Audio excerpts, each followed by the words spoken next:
Hey, good morning, guys. Happy Monday. I am going to try my hand at this whole Zoom call split screen thingy to do our weekly focus talk this week. So bear with me through any technical difficulties. Those are my favorite kind of difficulties to have. All right, let's get into this. This week's focus is going to be on the topic of restrictions. I thought this was kind of a hot topic right now, especially in a short time frame challenge such as this. Just we're together for 6 weeks. I think a lot of people go into it with the mindset that they are going to, withhold sugar, withhold fats, carbs. They're going to cut out alcohol. They're not going to eat out. They're going to avoid social situations involving food. Just to kind of get good results over the next 6 weeks. And it's true, you probably will. But like I said in the challenge kickoff, I don't really care about that. I care more about what your results are 1 year from now, 5 years from now, than what your results are over the next 6 weeks. Now, don't get me wrong, that's not saying that I don't care about what happens over the next 6 weeks. I'm just saying that it would mean more to me and would be more reflective of your successes if you were to able to get to a point over the next 6 weeks that you are able to then sustain for the long road. That's the ultimate goal.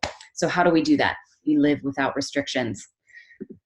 I want this to be your mantra of the week. Just think in your head, what you resist persists.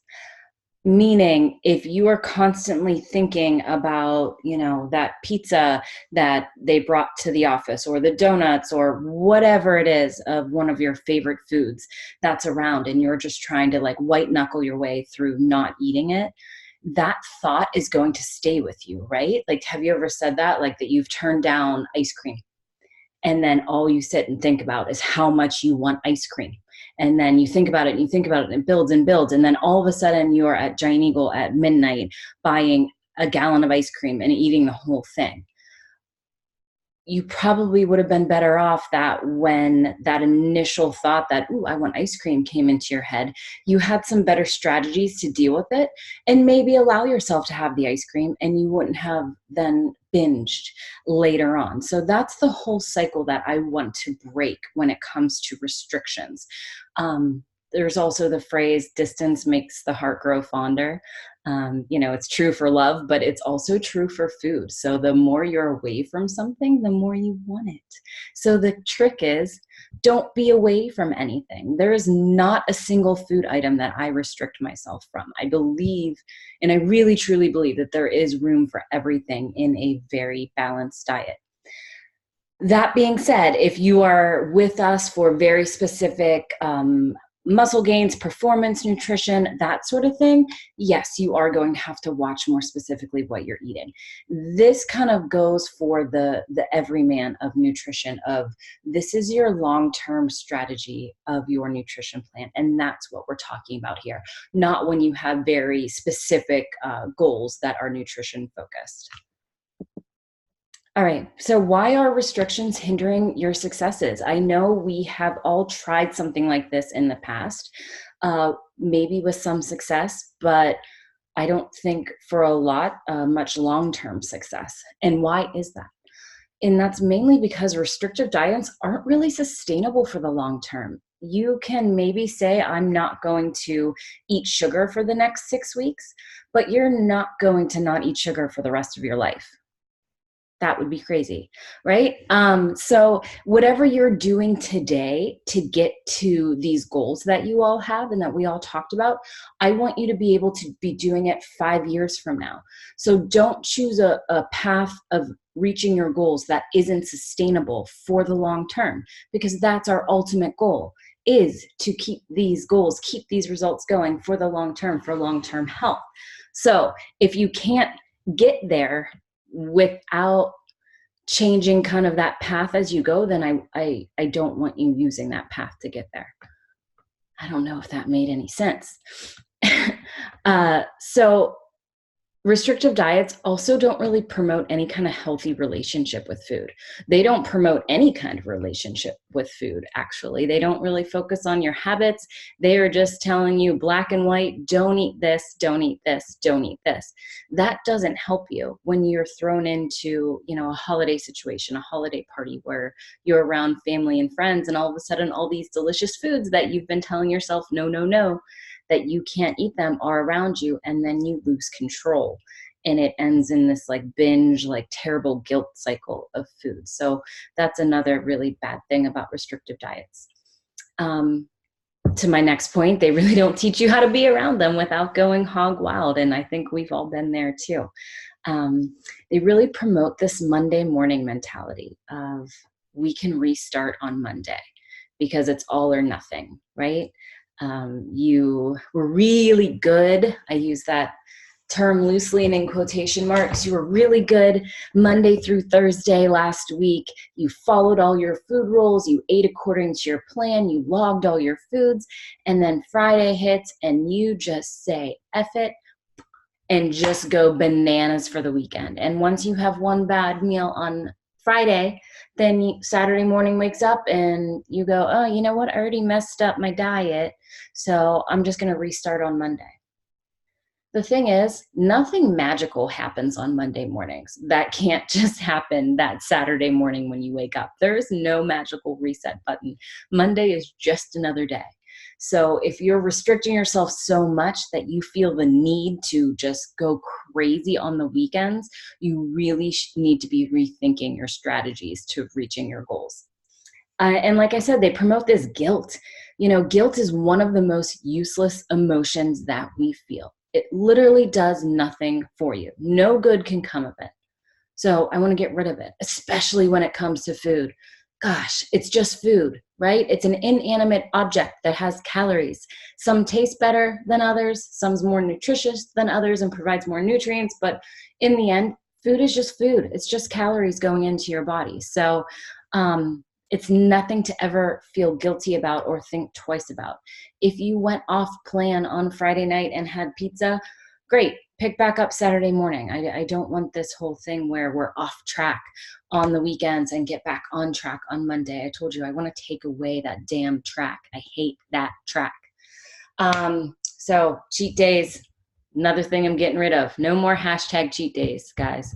If you are living a truly balanced life during the week, you have nothing to cheat on. If you're not restricting yourself from any foods during the week, there's no reason to have a cheat day on the weekend. That turns into, a cheat meal turns into a day, turns into a weekend. And then all of a sudden it's, January and you're wondering where the heck the last 2 months went. So that is why, if you can tell, I get really upset about restrictions, because I feel like people have such a skewed sense of what they are and don't really realize how bad they are for you and your long-term goals. So that's why I hate them so much, and I'm getting so worked up about them. All right, another beautiful picture from my favorite Instagram lady, Leslie Hooper. How many of us have done this, that you are on a diet and you crave chocolate? So you go and you try and find something that's going to fool your brain into thinking you're eating a chocolate bar. So you make a protein shake, and that's still not really, kind of hitting the spot. So you go after some fruits and, nuts, whatever else is in your house that you deem as healthy, and that's an okay alternative, but it's still not kind of hitting the mark for curing that craving you're having. So then you go and eat the chocolate bar, and then by that point you're totally out of control because you feel like you lost all your power against your battle against this chocolate bar, and then just go nuts and overeat everything. Meanwhile, if you acknowledge that you want a chocolate bar, wait until you're hungry, let's use our other healthy habits here at the same time, and then eat the chocolate bar. You enjoy it, it's delicious, move on with your life. You probably are saving a ton of extra calories by just jumping straight to the chocolate bar. So if you want it, eat it, acknowledge it, think about it. Was it as good as you wanted it to be? Like, how do you feel after? Fantastic. Pick back up with your next scheduled meal after that. So you'll notice at the top that this is kind of starting to address the abundance versus scarcity mindset. And that's kind of a hot trending thing to talk about right now. And it can get very deep, but let's just touch on it briefly where it involves, this food nutrition that we're talking about. So the abundance versus scarcity mindset. Scarcity is, well, I don't know if you want to call it a feeling, or it's really just a mindset. It's really driven by fear.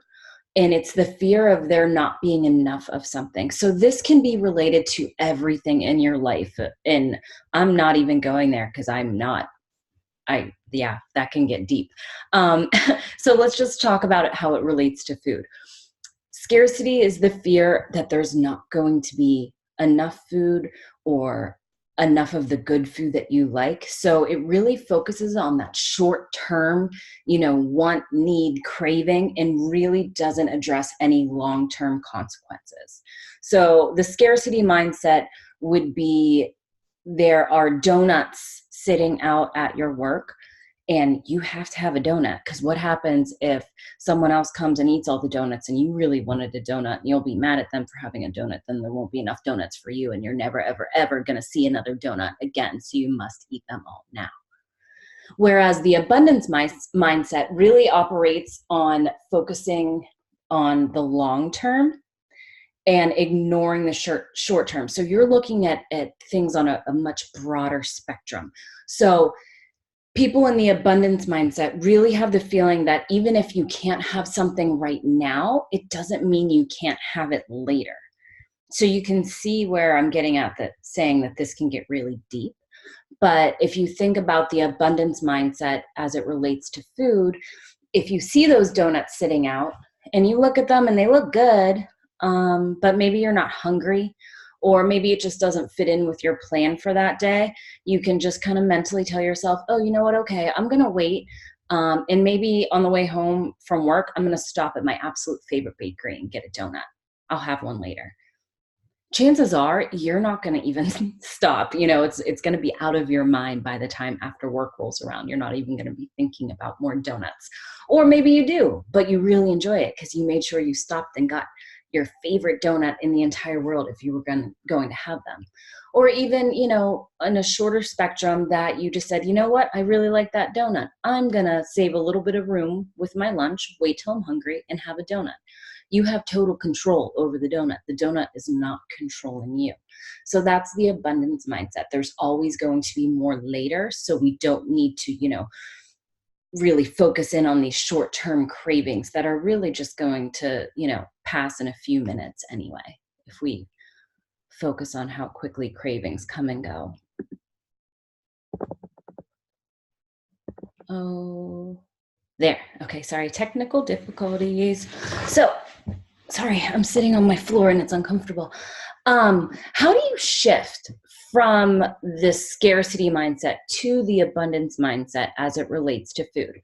Number one thing, throw every single food rule out the window.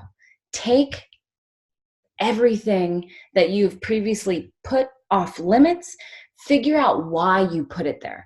I know I always joke with a lot of my clients saying, oh, yeah, I don't have any food restrictions except for Nutella. I can't control myself around Nutella. I don't keep it in the house, which was true. I really, really, really, really love Nutella. So about 2 months ago, I realized I was doing this. I'm saying I don't have any food rules, but then I still had this thing that I couldn't quite tackle, and that was my love of Nutella. So 2 months ago, I decided to take my food rules with Nutella off the table for myself and kind of teach myself how to be around Nutella. It sounds so silly talking about it and saying Nutella 5 times in a row because it's just food. So first thing I had to do was really take Nutella off the pedestal that I had it on, normalize it. One of these things that we do with food, where whatever it is for you, whether it's, pasta, potato chips, anything that is really hyper palatable to you. So whether you're a sweets person or a salty person, whatever your absolute favorite food is, we hold that food up on a pedestal. It is so delicious and it's perfect and I don't have any control over it. But when it comes down to it, like I said before, food is just food. It is just a bunch of calories that we're putting into our body. Some food tastes better than others. Some food is more nutritious, but in the end, food is food. So take those foods down off the pedestal. you know, there's a reason that we don't walk around going, oh my God, I want chicken and broccoli so bad right now. I'm craving chicken and broccoli. Ooh, I don't have control over chicken and broccoli. It's because we normalize it. It's a part of our everyday nutrition. So we don't hold it to this like high, you know, standards that we do, which is so crazy, but we all do it. So that's the first thing I did with Nutella. I bought some.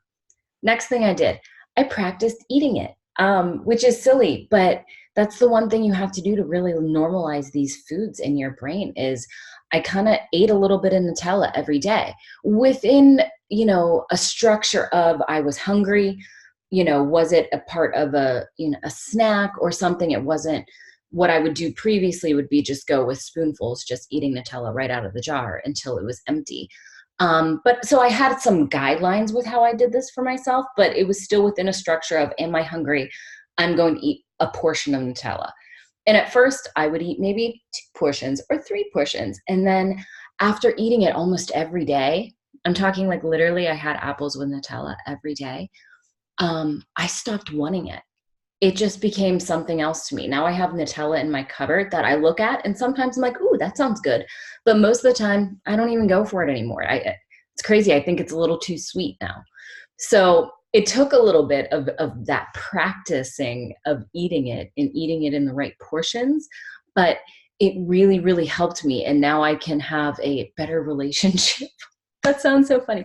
Better relationship with Nutella in the end.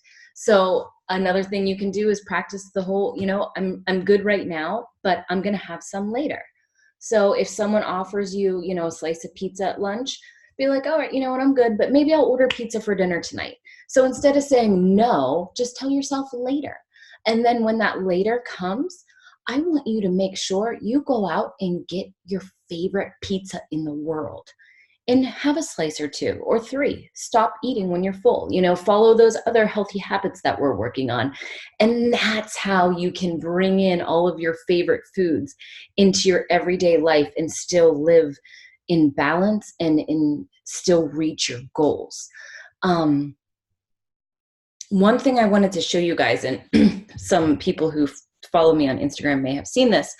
Last month, I had a craving for my homemade mac and cheese. I make damn good homemade mac and cheese. There's like 10 cheeses in there, 2 sticks of butter, heavy cream, nothing, you know, super healthy about it. So I was like, I'm going to make homemade mac and cheese, and I'm not going to use, you know, a cauliflower cheese sauce to try and trick myself into thinking I'm eating the real thing. I made the real thing. I did it. It was good. But when I ate it, I still use my little plate method, right? So I have my quarter of my plate is my mac and cheese as my carbs and a lot of fat, but that's okay. Quarter of my plate protein, half my plate veggies. So I didn't tell myself no. I didn't try and trick myself by eating some kind of like bullshit version of mac and cheese. I ate the mac and cheese. It was delicious. And guess what? I didn't have a second helping. I barely had leftovers because that just did it for me. I'm good until the next time I want it. But it's doing things like that and telling yourself it's okay and finding a way to make it just a little bit healthier. Let's talk about this a lot more this week, okay? So as you're kind of trying to figure this out for yourself, I want you to identify what's your kind of food that you think that you have no control over. Let's talk about it. Let's talk about how we can introduce it into your, maybe not everyday life, but weekly life, monthly life. So that way we take our power back. We take our power back from this food. All right, guys, that's all I have for you for this. Let's introduce our weekly mini challenge. I made you all watch the video just so that you could get the weekly mini challenge because I know you're all bonus point driven. So we're going to ask you to post a picture of your plate using the plate method. So something that you just saw that I did with my mac and cheese would work. You know, it doesn't have to be this perfectly healthy plate. Like, show me you trying to work in some of your favorite foods into the plate method. Let's get creative, post it, get your 7 bonus points. But yes, let's start this discussion about restrictions because it's one of my favorite things to talk about. All right, guys, thanks for listening. I hope you all have a great day.